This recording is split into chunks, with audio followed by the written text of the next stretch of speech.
Hello everybody, welcome back to Investing for Humans. Today's subject is building and rebuilding credit. But first I'm going to ask you to hit that like button and subscribe. It really helps us to get this kind of content out to people that need to hear it, which is everybody. Now, without further ado, let's get started. You might be wondering, what is a credit score and why should I care? Well, I'm glad you asked. A credit score is a unique number between 300 and 850 given to an individual to help lenders determine how likely they are to pay back their debts. 300 being the least likely and 850 being the perfect score. Your credit score can affect many things in your life, from getting approved for a mortgage to how much you pay for insurance, and even when a business considers you for a job opportunity. So if you plan on buying a house or having a decent job, you might want to be thinking about your credit score. Let's go over a couple ways you can check your credit score without hurting your score. First, you can use free apps like Credit Karma or Credit Sesame or even the Experian app. These apps will usually show you your score based on the VantageScore 3.0 scoring model from one or more of the three major credit bureaus, which are TransUnion, Equifax, and Experian. The VantageScore model isn't the one that most lenders tend to use when assessing your credit worthiness, but it will give you a good idea of where you stand with your credit. The main scoring models being used are the FICO scores. The FICO score was created by the Fair Isaac Corporation in 1956. There have been many versions created since then, though. Now let's talk about how to build credit.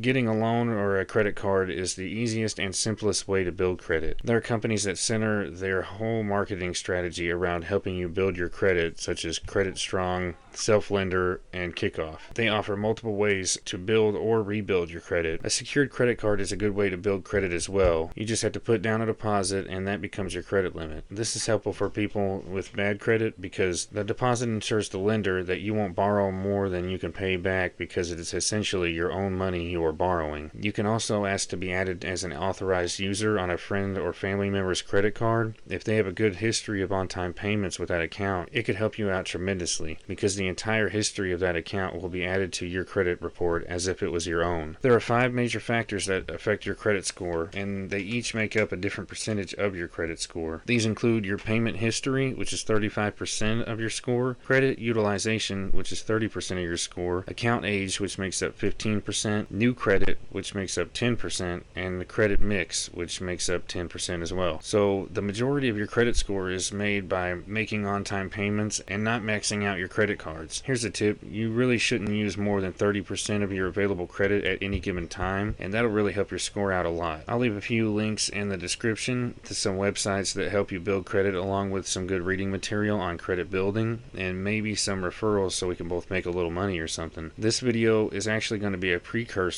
to another video I have planned for next week where we'll talk about how you could profit from having a good credit score, maybe even quit your job and live solely on passive income if you wanted to. Once again, please like and subscribe if you enjoyed the content. It would really help out the channel and help us get this kind of information out to as many people as possible because everyone deserves to know about financial literacy.